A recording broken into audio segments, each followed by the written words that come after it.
All right, folks, thank you for joining us. Now, we've had a lot of fun today. We've learned about a lot of threats to the reliability of the bulk power system. Here to lead up our final panel on security posture to hopefully assuage some of your fears, we've got our Manager of SIP Compliance Monitoring, Mr. Devin Ferris. Joining him, we've got from the EISAC, Miss Sophia Weir. From WEC, we have Joshua Rowe. From NERC, we have Lonnie Ratliff, and from NSERC, we've got Stephen Brown. Devin, take it away.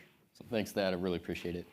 I'm really happy to be here today to be able to do this, and that I've worked with some of these folks for quite a while, so I know a lot about them, and because of that, I have a lot of respect and admiration. But not all of y'all may not know them, so I want to give them a chance to introduce themselves, give a little bit of their background, and just for simplicity, because I'm a simple person, I'm going to go in order this way. So if you mind kicking us off, Sophie? Sure, yeah, no problem.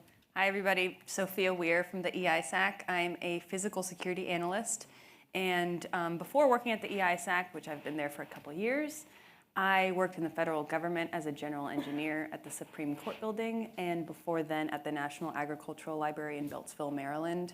So my focus was facility management, construction management, and that's how I got into the physical security space. So I've been in this world for maybe 3-4 years, and before then I really was focused more on the operational engineering side with degrees in mechanical and energy engineering and energy policy, where I did some research on the grid collapse in Venezuela, so lots of focus on reliability and grid failure and all those wonderful, exciting things. Thanks. Josh? Good afternoon, everybody. I'm Joshua Rowe, a senior compliance auditor with WEC. I've been there just over 6 years. My background is primarily in physical security. In 2018, I retired from the United States Marine Corps. The last assignment I had was up at Headquarters Marine Corps in Security Division, writing security policy and managing the budget for all physical security aspects that the Marine Corps was assigned to protect. That's pretty much my background. Thank you, appreciate that. Yeah, I'm so glad that I'm asking them to do their backgrounds because they're so impressive. It'd be hard to memorize the keynotes. I'd probably miss something. I forgot about your educational background. So I'm glad I asked y'all to do this. Lonnie, would you mind? Thank you. Good afternoon, everybody. My name is Lonnie Ratliff. I'm the Director of Compliance Assurance and Certification at NERC. You see a lot of regional staff and ER enterprise staff here. We're not here to talk about compliance today, which is probably a good thing. I don't think anybody wants to hear that. But my background, I've been at NERC for about 7 years. Prior to that, I spent 4 years at CERC, and then prior to that, I spent 9 years consulting, doing SIP consulting. My experience prior to that was around system administration, network administration, firewall administration. Background in the Air Force, spent 10 years in the military in the Air Force, traveled a lot, did a lot of communications in there. Thanks, Lonnie. You mind, Stephen? Yes. Good afternoon. First of all, I'm happy to be in Austin, Texas. I haven't been here in 20 years. The city has just grown so much. So, Stephen Brown, CERC Reliability. I'm the Director of Cyber and Physical Security for CERC. Been there 5.5 years. Come from industry, worked for Georgia System Operations Corporation for about 14 years, where I was a part of a small SIP program, did all of the standards from Lonnie just said we're not going to talk about SIP, but we did everything from SIP 2 all the way to SIP 14. Had a great time, and also had an opportunity to dive into access controls from a corporate side of the house, and kind of where I cut my teeth prior to Georgia System Operations with the phone company, Bell South, as a network administrator way back when. So happy to be here. Thank you, I appreciate that. It's good to have everyone together. That's a great point. We got a lot of ERO collaboration, and I'm happy to be part of that. I'm going to kick us off with our first question, and this one I'm going to go for you, Stephen, is how can organizations stay ahead of the curve when it comes to emerging security threats? Great question, difficult question. I look at it as two phases. Manny and Joseph Younger opened us up earlier today with stating that, hey, you have to be a part of an information sharing community, not only from the ESISAC, but from your FBI, state and local officials, because they have a national and a global perspective on threats that you may just not see at your own organization. bringing it inside your own organization, I think that you should have a strategy for pretty much identifying threats, and you got to have some executive buy-in for the tools and technologies you're going to have to purchase to buy those threats and the resources, to hire those resources, to train them, and to get the technology in to kind of develop those personnels and develop the applications and train on those particular applications to pretty much realize those threats. So I look at it from being a part of an information sharing community, and then in-house getting buy-in from executives and getting the tools and technologies in place to secure your environment. Yeah, I think that's critical. You hit on one really key component too, is just the workforce, right? You have bringing that in early and on. You got to have the human capital, that piece of it, the buy-in, all of that. I think all of that makes sense. Staying ahead of the curve, you got to have the expertise in-house if you can. All of that really is critical. Is there anything else any of y'all want to add? Feel free to jump in any time if there's something that maybe Stephen says that jogs your brain a little bit on the topic. Well, of course, when there's mention of the EISAC, I feel compelled to jump in. I think that we provide a lot of value to the community by putting data out there that can be interpreted to inform a security posture and threat assessments. So I think it's a big deal that we have data to support our findings, on a regular basis, right? On a monthly basis, quarterly, and annual basis, we can kind of provide information that gives the eagle eye view of what is happening in North America on the physical security front. And then on the cyber front, we also have, my colleagues on the cyber threat intelligence team. We work pretty closely to have our kind of united view of what the threat landscape is across the blended vectors. Yeah, I think getting ahead of it early, planning, budget, procuring tools, all of those things, like you said, from the executive buy-in, whether the information sources, all of that really helps with staying ahead of the emerging threat. It's just hard to keep pace at times because things are so rapidly evolving. So I think just getting any information, getting an edge where you can is really, really key. So Yeah, Devin, one thing I'd add is I think Stephen and Sophia made great points. Is historically we've looked at this and been very reactive. As an industry, is anybody really out in business world have been historically reactive, saying we know it's coming, but let's react to it when it happens. And building those relationships prior to anything is what I think getting ahead of that threats and understanding that you don't know what the threats are going to be, but being proactive and building those relationships with the EISAC, building those relationships with those partners is very critical in moving forward. So you're less reactive and you're more prepared, and they know who you are when you call. They know what information that you need, and you already have that networking and relationship built prior to that event. Well, I think I'll switch to a different question unless anybody has anything else they want to add. No? Okay, cool. So the next question I have, and then I'll give this to you, Sophia, to kick it off. And anyone, if you got anything to add at any time, please jump in. In what ways do cyber threats intersect with physical security concerns, and how can we address these comprehensively? Yeah, so thanks for the question. The way I see it, the cyber physical realms kind of intersect over three primary domains, right? So there's threats where these are intersecting, vulnerabilities, and then impacts. And I thought it was interesting, this morning Manny mentioned about our threat environment, right? That 2023, we saw around 3,000 physical security incidents shared with the EISAC. 2024 is trending upwards. For grid impacting incidents, also, I think he said around 70 or 80 during 2023. 2024 is also trending upwards. But what we're seeing consistently is that the threat kind of frequency of grid impacting incidents has remained stable over time, and that's how we measure the threat, right?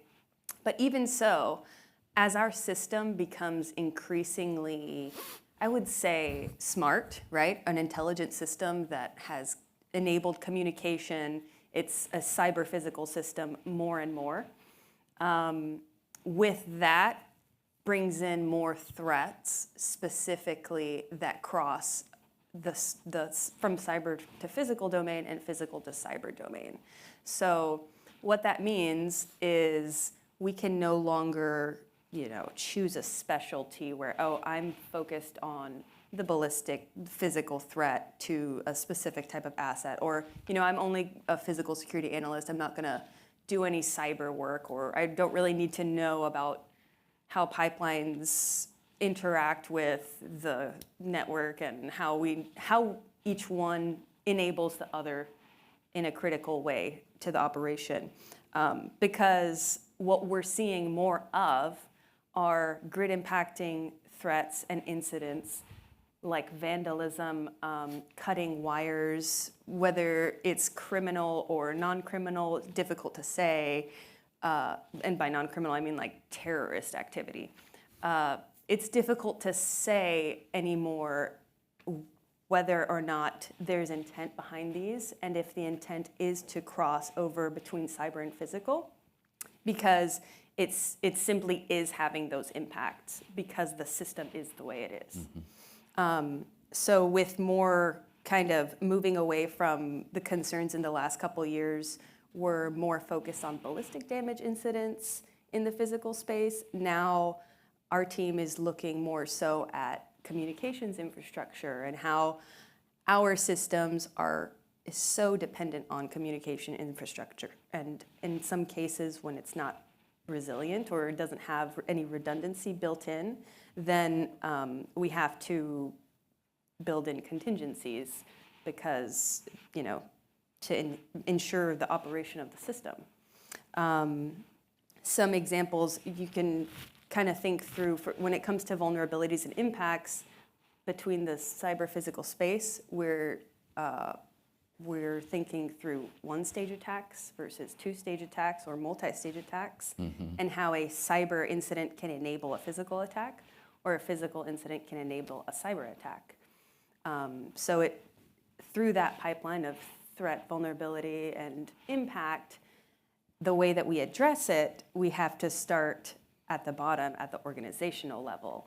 So organizationally, bringing together those three domains, bringing together the cyber and physical experts, making sure that we're generalists, that we're not just focused on our little bucket that we want to focus on. We now need to understand within our sector all of the different ideas at play, all of the different criticalities that are interacting. And then beyond our sector, what sector is critically dependent on us?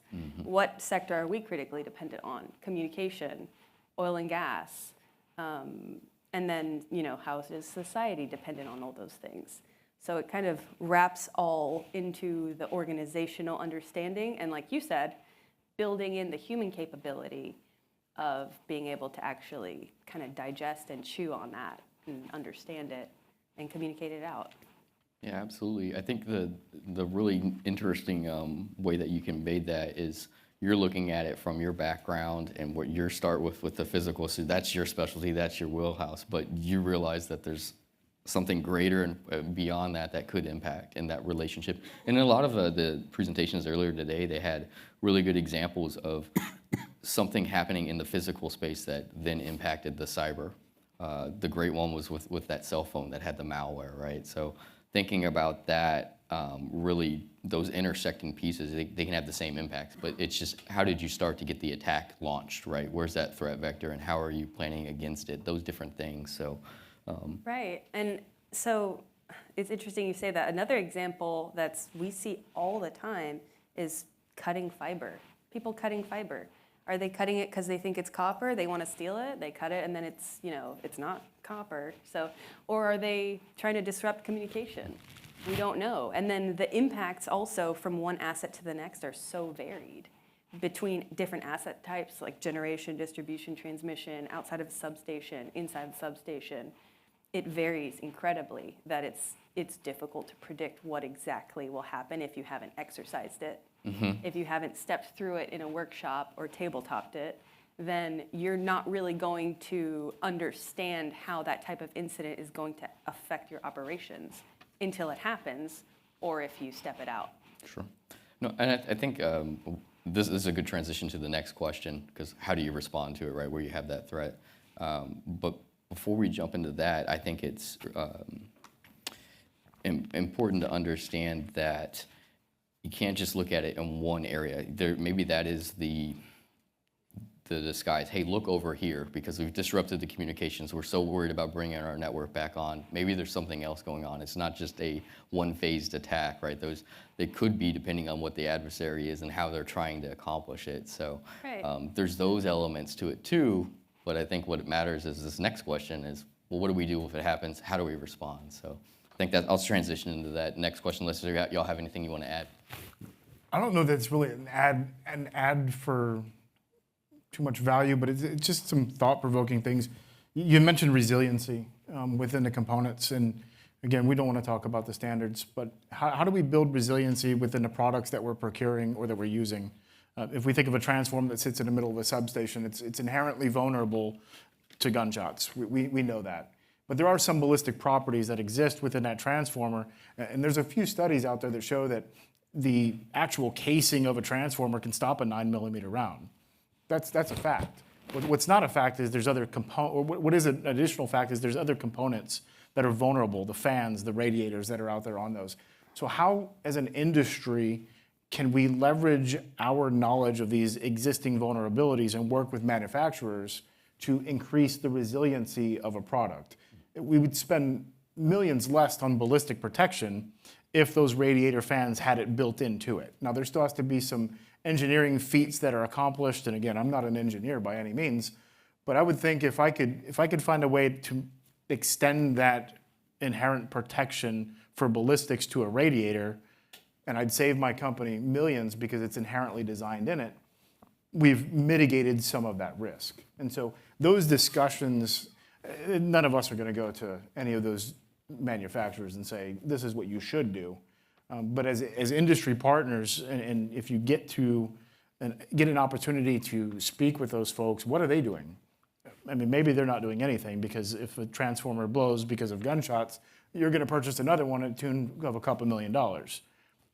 But you probably could get more orders from that product if they were to make them inherently ballistic protections built into it. So I think that's just a thought for discussion. Yeah, I mean, what you're saying is security by design, right? We want to build security in up front.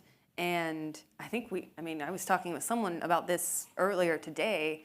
The cyber and physical realms have been in two different pipelines for so long that when we try to reverse back and get to security by design, we still haven't integrated cyber and physical security by design together. It's a major challenge. It is. Yeah, that's excellent points. I think y'all nailed it. So for this next question I've got, and this one's for you to kick it off, Lonnie, is can you discuss the importance of incident response plans and how they should integrate both cyber and physical domains? So, Devin, that's a great question, but hopefully if you've listened to the presentations leading up to this one, it started with Joseph talking about the cyber and physical securities. It's went from Manny talking about the threats, and we got EISAC here. They can bring up all the information. So the importance is understanding what are you trying to protect? What are you trying to recover from? What's your primary prize jewels, right? What are you trying to accomplish? I love the statement that we hear all the time is, are you building Fort Knox around a dime? Or are you protecting what you need to protect and being able to respond to something where you can minimize? Is your incident response plan there to minimize further destruction or reputational risk around reliability, if that's your primary concern? So the importance of an incident response plan, you could go down a list of 1 million different reasons why you need to have one.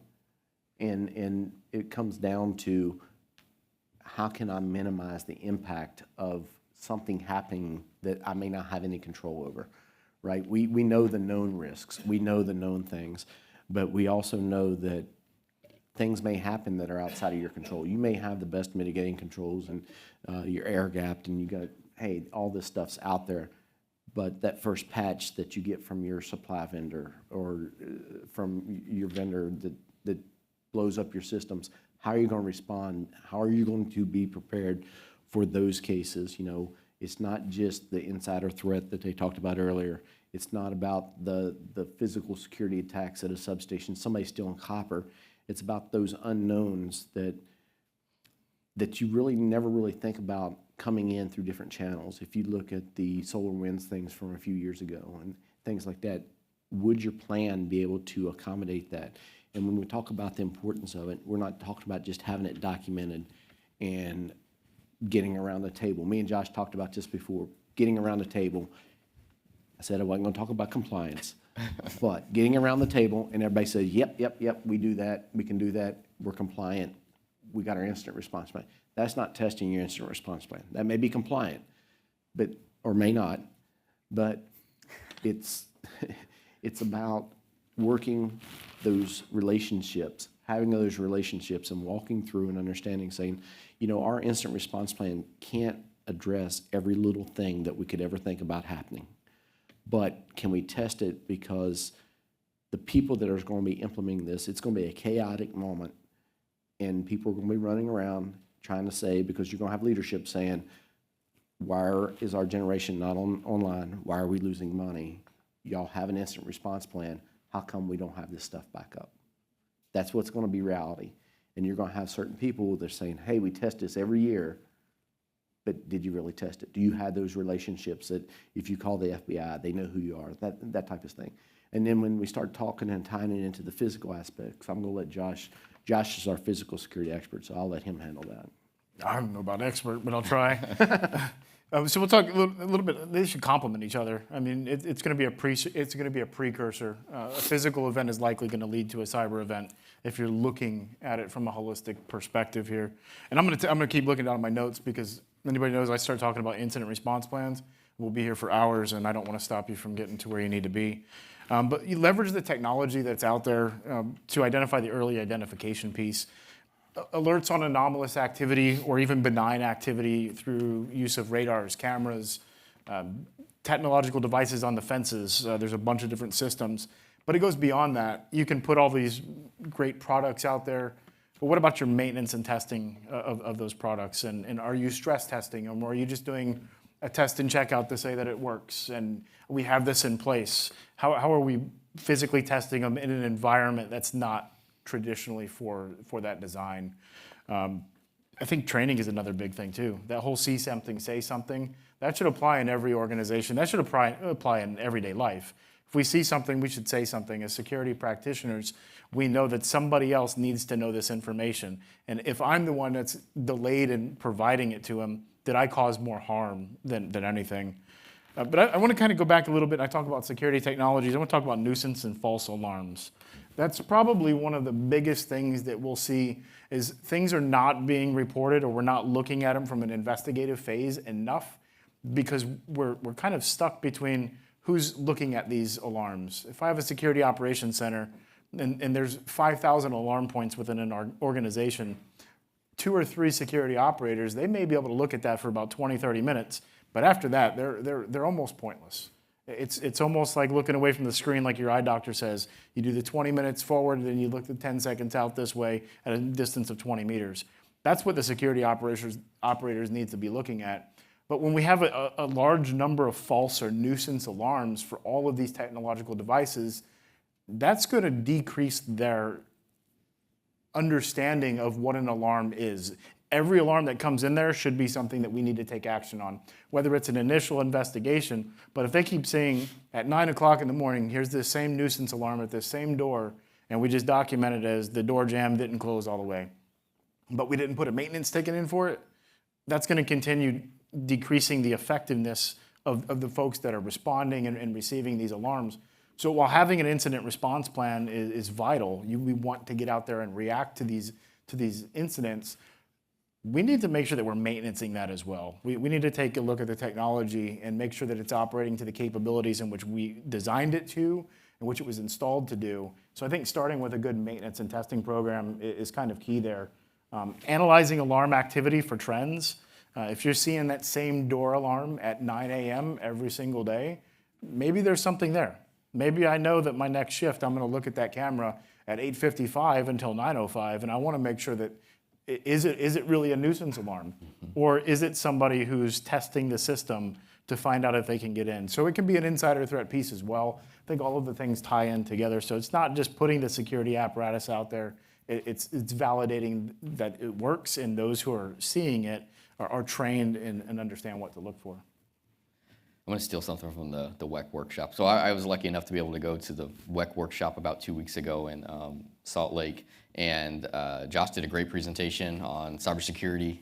So I'm going to be selfish and ask you a follow-up that's unplanned on this that I think would be valuable for this question. But there was a lady there, I can't remember her name, but she was really into this concept of patch your people. And that's what I'm hearing from you is like training, that's the patch for your people. That's just a different way to look at it. And I think that you really covered that fully on what we need from it on.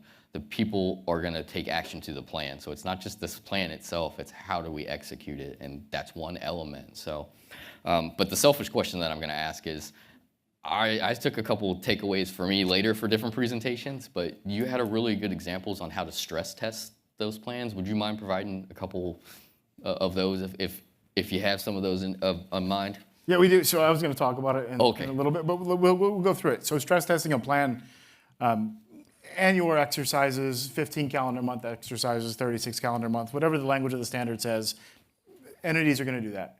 But are we really testing the plan? There's a standard in the suite of standards that says do a tabletop drill. And so literally, you could quite literally read through your cybersecurity incident response plan, take note of who was there, and you've almost made yourself compliant. That's really not what we're talking about. We're looking at, are you actually exercising it? So I like to look at it from the perspective of after hours testing. I would want to do my cybersecurity incident response plan exercising at 3, 4 o'clock in the morning. Why? Because we know that the bad guys are going to avoid 9 to 5. We know that they're going to avoid that 100%. So you look at it from a perspective of maybe having an A team and a B team, if you will. If I'm on the cybersecurity incident response team and it's the weekend and it's my birthday, I might not be able to come in when it's time for incident response. So who else is able to step into my place? So it's having that preparation to understand what do you do if somebody's on PTO? Maybe that's when I'm going to do my incident exercise. Whoever my incident commander is, I'm going to take them out midway through the exercise and see if the next person can step up into that phase. So really stress testing it using a combination of events. I know GridSecCon does a great job of providing injects. Sometimes they're at a very high level and it doesn't fit the organizational structure for a smaller entity. But if you can take those injects and mold them into something more, a physical breach at 2 o'clock. Okay, well, maybe we figured out it was just a breach, no issue, but then follows it up 6 hours later. Now we have somebody that's trying to get into the network. Did we investigate that breach, or did we just look at a camera and say, oh, there was nobody out there, we're good? So it's really stress testing that plan is going beyond just reading the document, coming up with a basic, we got malware on our system, or we had a physical cut in the fence. It's stressing it, giving it something else. 3 o'clock in the morning, if you kick off a response plan at that point in time, how many people are within a 30-mile radius to respond? So we'll talk about it a little bit more as we get through some of these notes, but great point. Yeah, no, I thought you did a great job conveying. You did a better job now, so thanks for. I didn't know I was getting a sneak peek on a different answer. You want to add something? Yeah, Go for it. I do, and from an incident response standpoint, you have the incident and how you triage the incident. That's one piece of it. It's a major piece of it. The second piece of it that is just as important is the communication piece. So you can win or lose a game based on how you communicate, right? So you know that your communication needs to be transparent and it needs to be fast. Because if there's an incident, more than likely you need to get in contact with your C-suite. They need to get in contact with your board. And there needs to be constant, consistent communication throughout this entire process because, again, you want to communicate transparently and you don't want to lose trust. Because, again, from my experience, they will give you grace if the lines of communications are open. If they read about it in the paper or they see it or hear about it from other channels, that's another problem, right? that's a good way to, find another job from my perspective. Just speaking on experience. So, and using templates, right? Because when an incident happens, there's not the time to be creating these templates to communicate to the board or creating templates to communicate to your third-party vendors and things of that nature. You got to have it because, as Lonnie mentioned, it's going to be fast, right? And it's that organized chaos. And you get to really see what your team is made of. And some people are going to, you're going to have a diamond in the rough, and some folks are going to struggle. That's why you practice for the folks who aren't as sharp, to get them accustomed to working under this type of pressure, depending on what type of role they have in the organization. Because you may have to do double duty, right?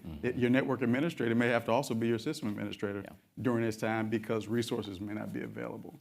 So that communication upwards, having the templates, and really stressing and training your staff during this time. Perfect segue to the next question. I think we're going to jump into some of these here. This is understanding what are the key steps for a coordinated response and recovery as it relates to a cyber or physical, security incident. I think we were going to tee it off with you covering that a little bit, Josh.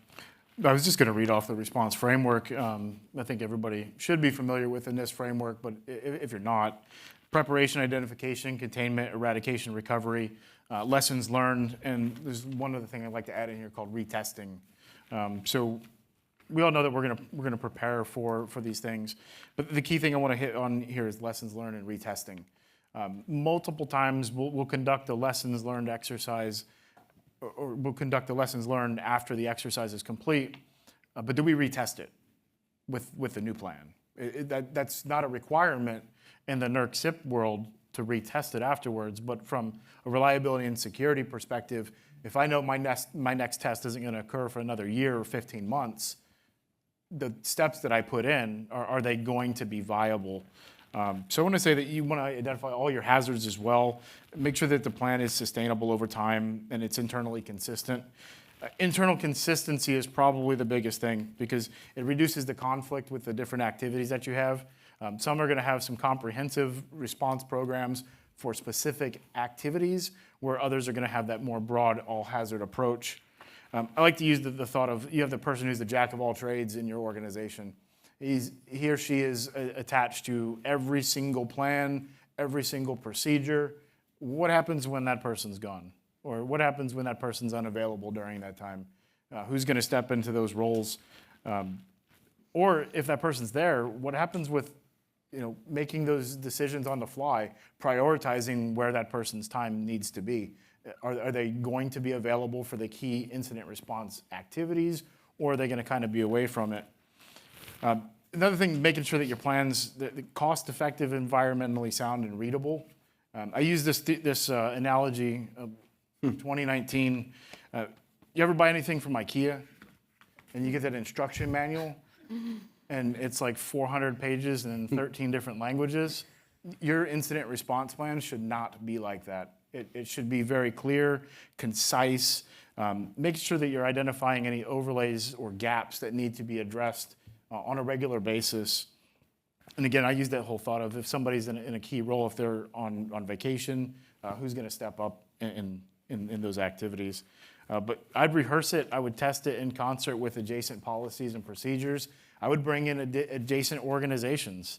If my organization has any kind of dependency from another organization, I want them to be part of my incident response activities. I want to bring in as many people as I can, whether it be local law enforcement, an adjacent utility, or even somebody in the local municipality. I want them to understand that I take reliability and security very serious, and I want them to be a part of it because they may have resources that they can assist you with.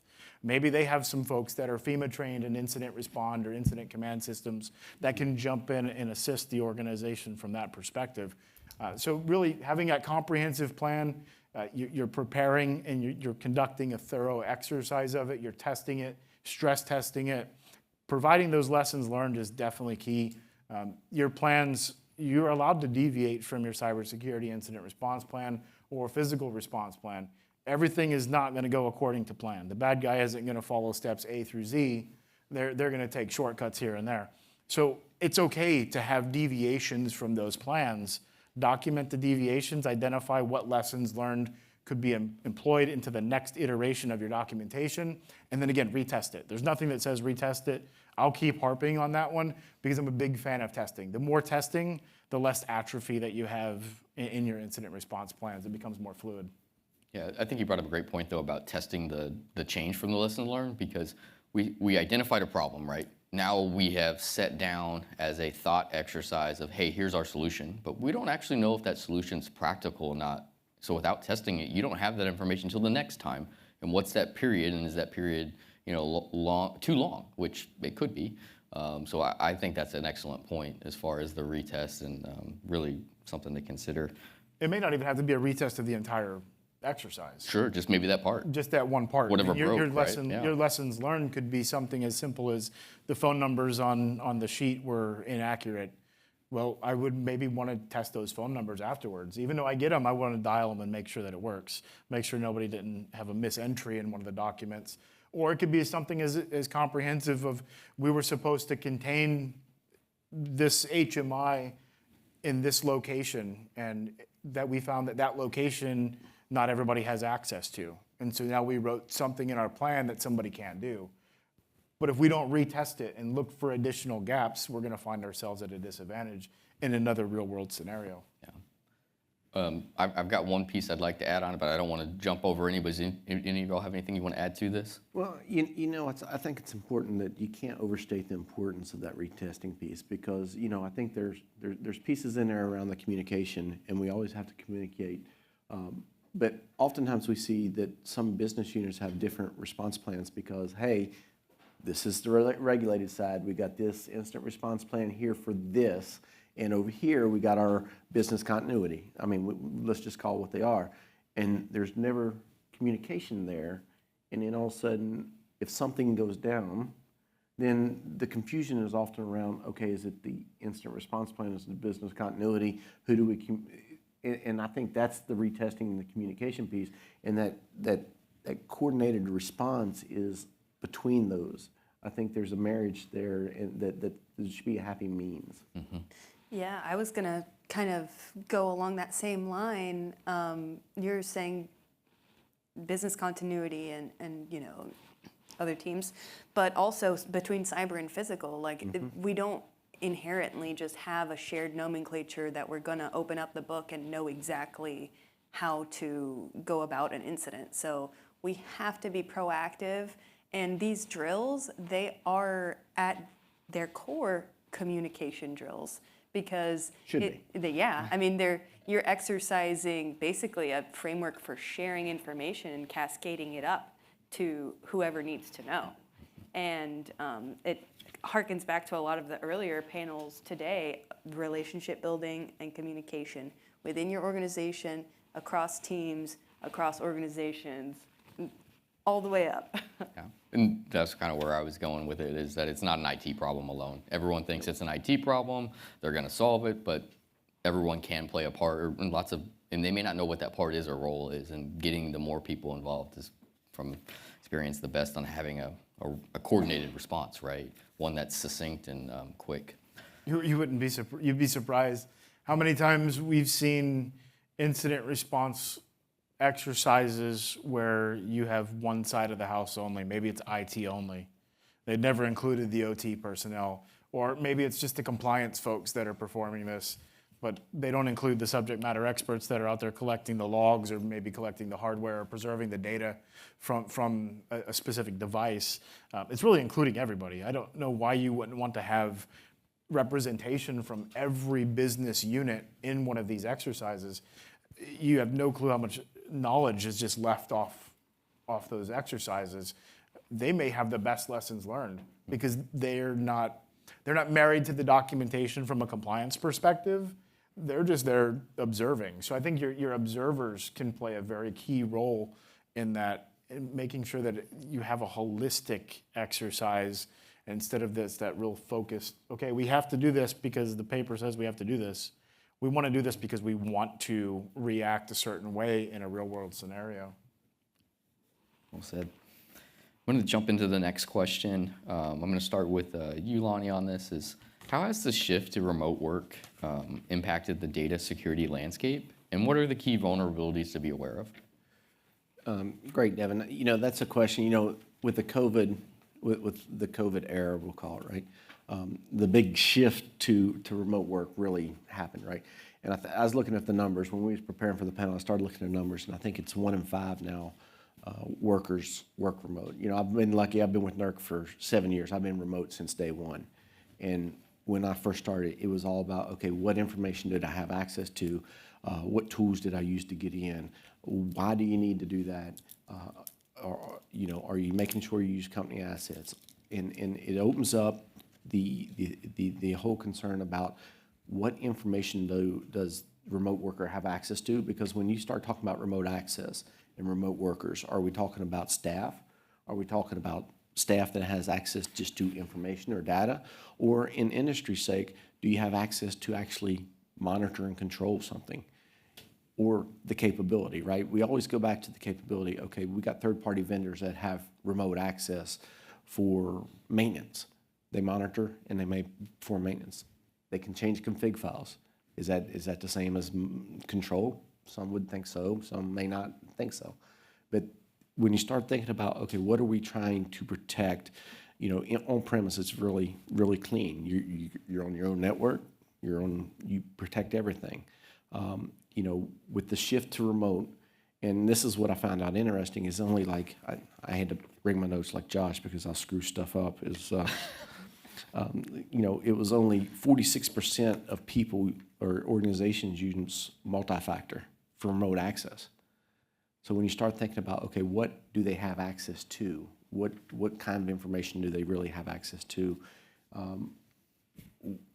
Where does that take you around the protections, and how do you fix that shift to that remote work, right? You want to go ahead and jump in, Josh? Yeah, I was going to look at. I'm going to take mine from a perspective of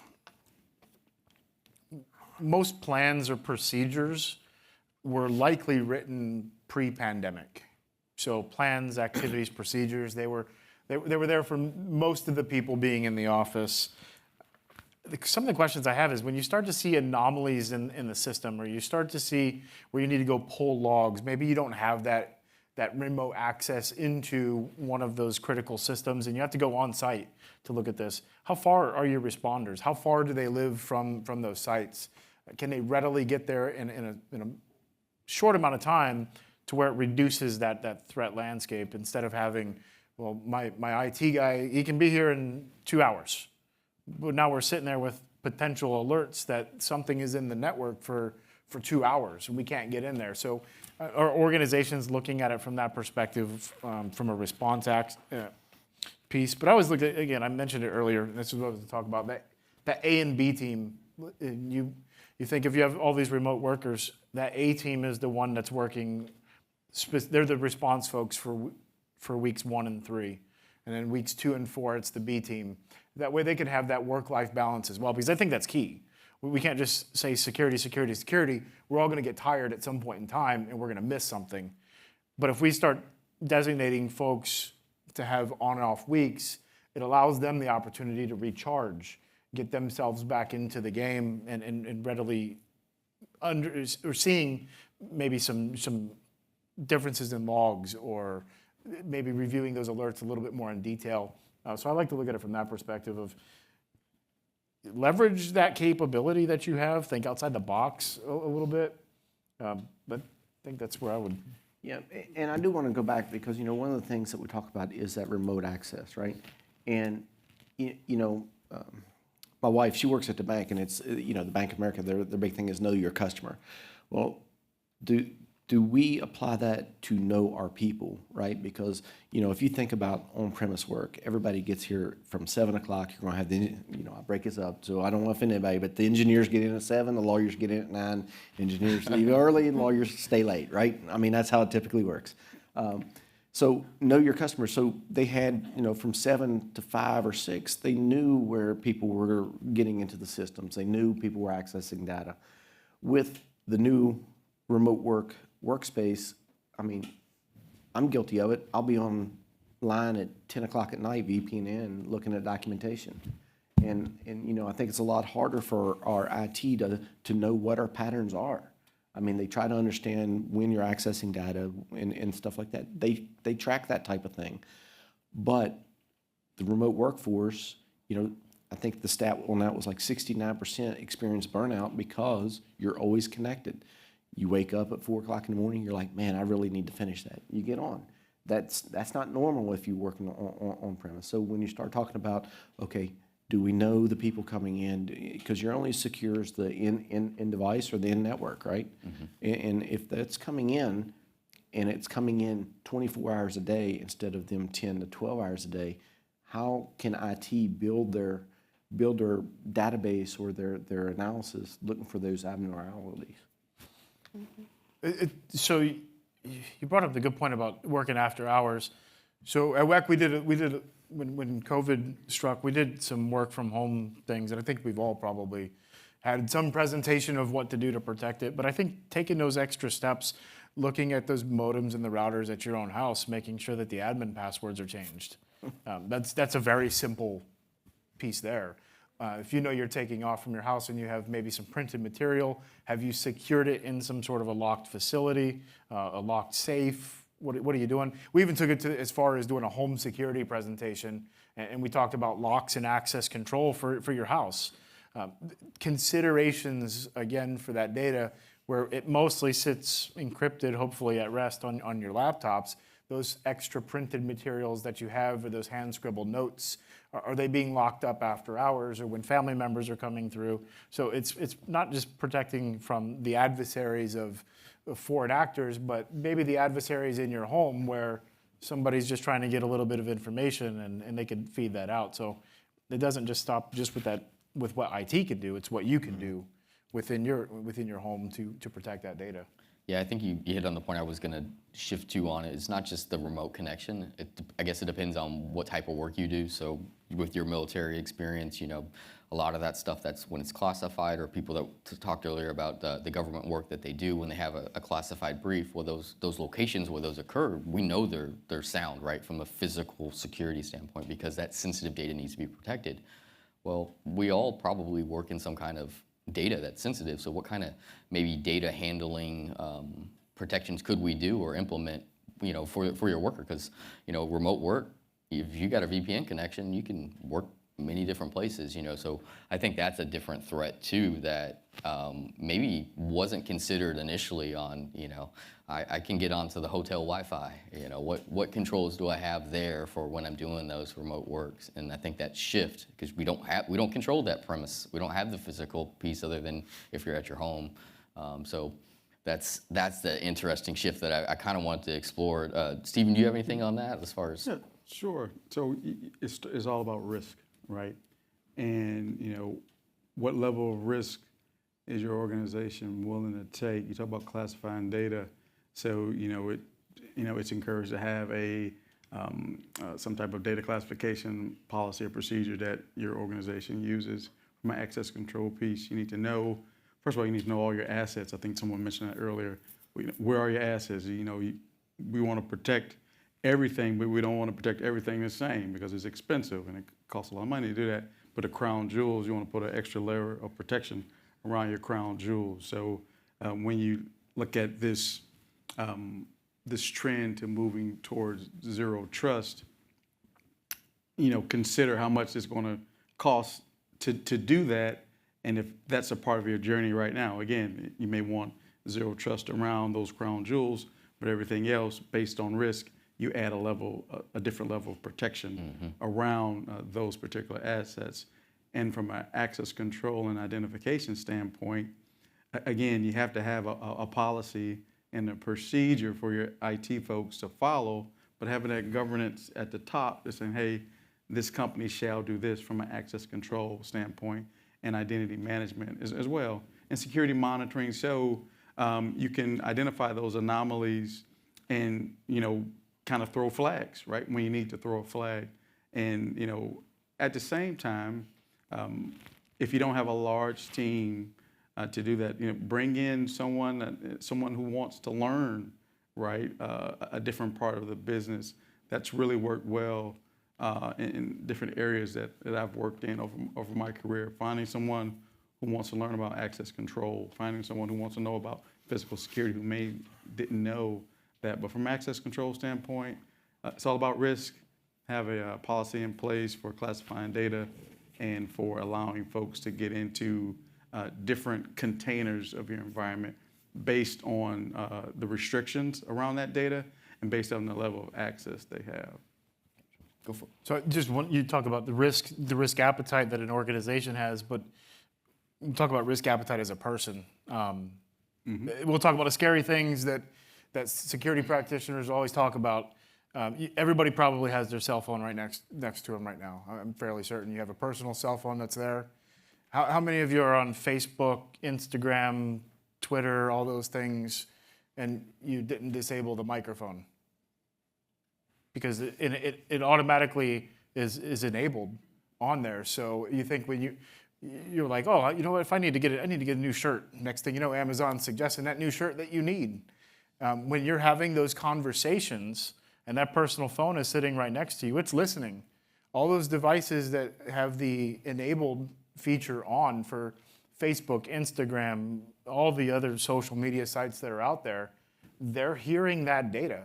Where it's being recorded, how it's being analyzed, how it's being tracked, I don't know, but I don't want to be a part of that. So I either need to disable the microphones or remove that device from the location when I'm having secure conversations. Anybody who's worked in the federal government with classified information, you can't even take your phones into those facilities. They have to stay out. So that way those recordings can't occur and you can't take that data out from the secure space that you're in. So disabling the microphones, that's something I can reduce the risk. I can reduce the risk in the attack surface if I disable some of those things. So everybody's got the Alexas, the IoT devices, the smartphones, smart thermostats, smart refrigerators. Try to disable those devices, especially in the areas that you're working in. That's going to be the data preservation and the security within your home. Excellent point. So we've got just under 10 minutes left. I think we could probably cover the last question and maybe get a few questions in. So I'm going to jump over to that. Stephen, can you discuss the importance of implementing controls to secure remote access? Sure. Again, based on risk, you need to know the importance is knowing your third-party vendors, right? And even taking it a step further, if you can go up, 3 or 4 links up that chain to know, and again, based on contracts, that's different. That's difficult to do, but you should ask the questions.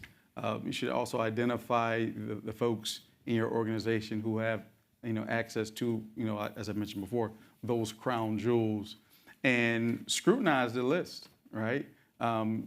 Do this person need that access, and they hadn't performed that role in 2 years? Why is this person still on the list, right? That's where those quarterly access reviews come in, and having those sometimes uncomfortable conversations with the business units, identifying who needs access to what, specifically remote access, and for how long they need access. And then, quarterly, annually, I recommend quarterly, just continue to scrutinize the list and see, should we expand the list or shrink the list based on our risk appetite. And I think you were going to add something on this, Lonnie, just because you're the networking guru. I'm not a your guru of previous anything. expertise there. No, it's interesting. It's understanding, like we say, you got to know what those connections are for. You mentioned the reviews, whether shrinking or growing the list. What's interesting is, from my experience, is seeing that some people don't even use that connection, and all of a sudden, why do they need it? And all of a sudden, people are, oh, I need that access. Well, you haven't logged in for 8 months, so it's just sitting there stale, waiting for somebody else to possibly use it, and there's no controls really around that. I'm really glad Josh brought up the Siri and Alexis references. I've been on a meeting before, not a NERC meeting, a different meeting, where in the background I heard their Alexa going, repeat the question, and I'm sitting there like, you got Alexa in your office? They're like, oh yeah. I'm like, okay. Scary. Yep, very scary. listening ears and listening eyes. The best $10 spent on Amazon is that little laptop camera cover, you know. Always cautious about that. That's probably going to show up on my Amazon list now. Watch. Yeah. Y'all have anything you want to add to that last question? Otherwise, I think we have a little bit of time for maybe a couple questions, Matt. Oh, we got 5 minutes, so we can take some questions Yeah. if we have them. We don't have any? Nope. Oh. We've been so incredibly clear this whole time that Yeah, well, you know, we are the last show of the day. We're before people can exit, so I'm certain, you know, I don't want to keep anybody from leaving if they need to go anywhere, but we're here to take questions if we have them. James. Excuse me. Uh-oh. We haven't really talked about APT today, but I know that there have been cases with the APT where the backups were compromised for multiple months. Is there any suggestions you guys have for how to make sure that that doesn't happen to us? I can take a stab at that. I think just doing more frequent testing of the integrity of the backups as you can, and having some kind of automated measure that does some reporting on it. There's an analysis of it. There's a report that's generated, and that report goes to maybe a group of people versus just one individual, so that someone is looking at it. And as you pointed out earlier, Josh, you know, we always get this alert at 9 a.m. Well, some of those alerts don't get looked at because we're complacent to what the alert is. So just establishing, you know, the culture of we're going to investigate it and setting up some kind of automated mechanism so you don't have to rely on memory or the individual to log in to do this task every Friday. Automation, I think, would overcome a lot of that, and having the integrity checks built in where you can. Obviously, certain technologies, you have limitations on that, particularly when you get into the industrial control space, but the cyber assets, if you will, that are providing those protections, they have those type of capabilities often if you want to pay for that type of technology. Yeah, Jim, to make sure I fully understand the question, you're talking about you continue to do backups for a month, and maybe there's something dormant, and then all of a sudden it's activated for something, right? There's a trigger, and understanding what that looks like. You know, I think Kenneth, I don't know if Kenneth's still in here, but he responded a little bit about the off-site type storage things. Is that the way to go? I don't know. I mean, because, you know, we struggled with that. Well, I struggle with that, thinking about how would you ever determine that if you maintain your backups every day for 6 months, right? Pick a number, but it sits dormant for a year. And I think that's a great question, because would you ever pull them out and scan them again with current malware protection? Yeah. I don't know if that would be the solution, but is that one way that you could figure out and say, hey, do we periodically pull it out and load it up and scan it with the current malware that we have? And maybe it was a 0 day that was put in. That was the one thing that I could think of. I'm glad you picked up on the nuance that I missed on the part of the question on what the concern was. Thanks, Lonnie. All right, well, Devin, panel, it looks like, oh, that's a terrible place to stand. Looks like that was the last question. Thank you so much to our last panel. Let's hear a round of applause, everybody. So, folks, that concludes our Cyber and Physical Security Workshop. We thank everybody who participated, both on the stage, in our audience here with us in person, and online. To all of you, we are going to send out a brief survey right after you leave here. If you could fill that out for us, it helps us tailor our content for future outreach, because, you know, these keep on coming. Our next training activity, I think, is September 10th. That's going to be a talk with Texas RE, but then we've got those 3 workshops coming up. Please join us for all of that, and we hope to see you for many more to come. Have a great afternoon.